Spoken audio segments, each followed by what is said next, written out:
Good morning, students. We were discussing about the examples of condensation polymer. Our next example is bakelite. The monomers are phenol and formaldehyde. When this formaldehyde get attached with this phenol, then CH2OH can place be at ortho or at para, or both dye substitution, that is at ortho and para, can be possible. Now, out of these three products, we are taking only the ortho one, and on the polymerization, we are getting the Novolec, which is used in paints. As you can see here, I write this ortho substitution n times. That is, we are taking the large number of these molecules.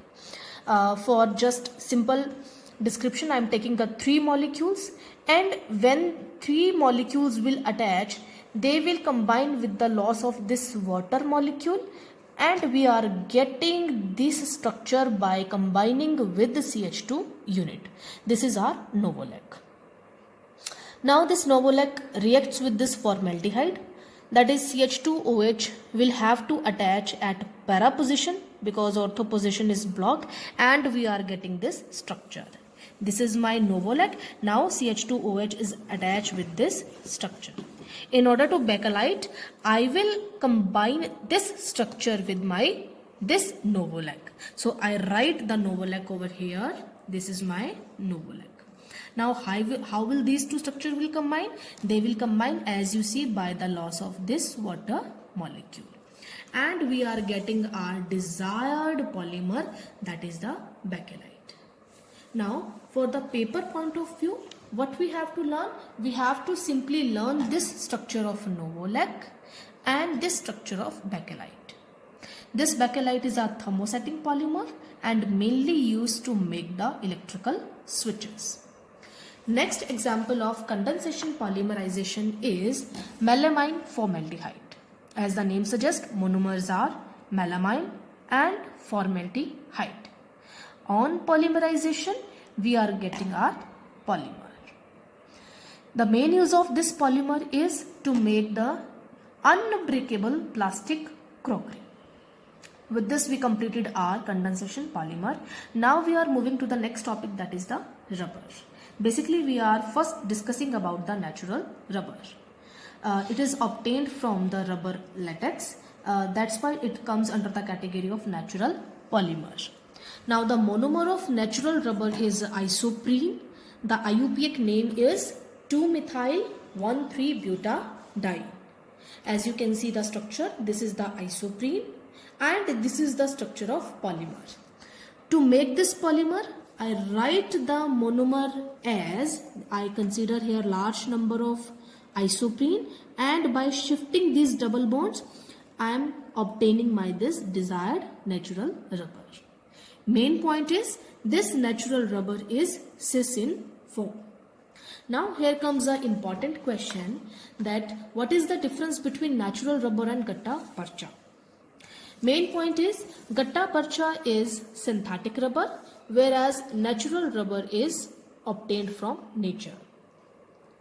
Natural rubber is elastic, but this synthetic rubber is non-elastic. Next one is, natural rubber is non-crystalline, whereas gatta parcha is crystalline. Last, natural rubber has cis form, whereas gatta parcha has trans form. Here comes a very important question again. Why natural rubber is elastic? As we all know, rubbers have elasticity property. The main reason behind is they have weak van der Waals forces, and these forces are further weakened because of the cis configuration. Because of the cis configuration of double bond, the chains do not come close with each other, as they have to repel with each other. That's why they do not have a straight chain. Instead, they have a coiled structure which can be stretched like a spring. That's why natural rubber is elastic in nature. Now, what is vulcanization of rubber? First, we will discuss why there is need of vulcanization. As we know, natural rubber is very soft and tacky, and it has a very large water absorption capacity also. So to avoid all this problem, we have to improve the property of rubber, and this process is known as vulcanization. And this can be done by adding sulfur. So highly vulcanized rubber containing specifically 20 to 25% of sulfur is called the ebonite. Now we discuss about the synthetic rubber. The various examples of synthetic rubber are, first one is the neoprene. Natural rubber was isoprene, but neoprene here comes under the category of synthetic rubber. The monomer is 2-chlorobutadiene, as you see the structure of monomer, and by writing this structure again and again and by shifting this double bond towards, we are getting this desired polymer, that is the neoprene. And it is used to make the conveyor belt or gaskets, etc. Next example is Buna-N. As the name suggests, monomers are 1,3-butadiene and acrylonitrile. Buna mane butadiene, N stands for the acrylonitrile. This one is the one monomer, this is the second monomer. By joining these two, by shifting the double bond, we are getting our desired polymer. As you see, the uses are in order to make the oil seal, tanks lining, etc. Next is our Buna-S. So the monomers are butadiene and styrene. We have already done.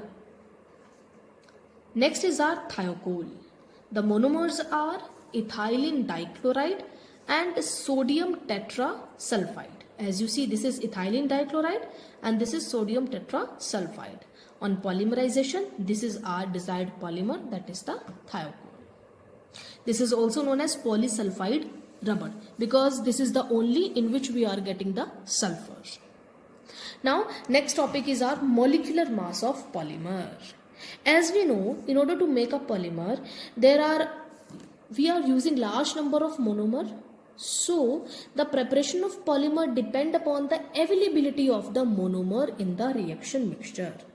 Thus, polymer sample may contain chain of various length and hence molecular mass is always expressed as an average, not exact mass. In actual, it is having average mass. Now, very important topic, students, biodegradable and non-biodegradable polymer. As the name indicates, biodegradable polymers are those which can disintegrate by themselves, are known as biodegradable polymer. They are very much useful or eco-friendly as they do not harm our environment. First example in this category is PHBV. PHBV mane polyhydroxybutyrate and valerate. As the name indicates, monomer are hydroxybutanoic acid and 3-hydroxypentoic acid. These are the structure. This is 3-hydroxybutanoic acid. This one is 3-hydroxypentanoic acid. And by combining these two, this is acid, this is alcohol, water will be out and we are getting the PHBV. Very important use, student. Drug is enclosed in a capsule. Yani basically the capsule is made up of this biodegradable polymer PHBV. Next example is polyglycolic acid and polylactic acid. So the monomers are glycolic acid and lactic acid.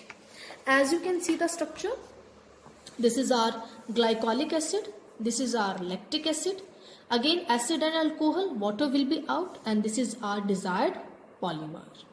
The main thing about this polymer is, which you have to learn, students, this is also known as dextron. And it was the first biodegradable polyester. As the linkage formed is ester, so it is the first biodegradable polyester which is named as sutures and used for stitching the wounds after operation. Basically the thread comprise this structure. Next category of PHBV is nylon 2, nylon 6. The monomers are glycine and aminocaproic acid. This is the glycine, this is the caproic acid, and by joining these two with the help of loss of water molecule, we are getting our desired polymer. So this is all about biodegradable polymer. Now, there are some other examples of polymer also, like PMMA, polymethyl methacrylate. Students, you have to learn this structure of the monomer. This is the methyl methacrylate. And by writing this structure several times, we are getting the polymer. Next is our urea formaldehyde.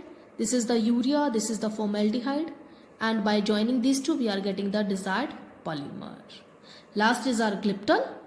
Glyptal means ethylene glycol and phthalic acid. By joining these two, we are getting this structure and it is used in the paints. This is all about the chapter polymer. Thank you.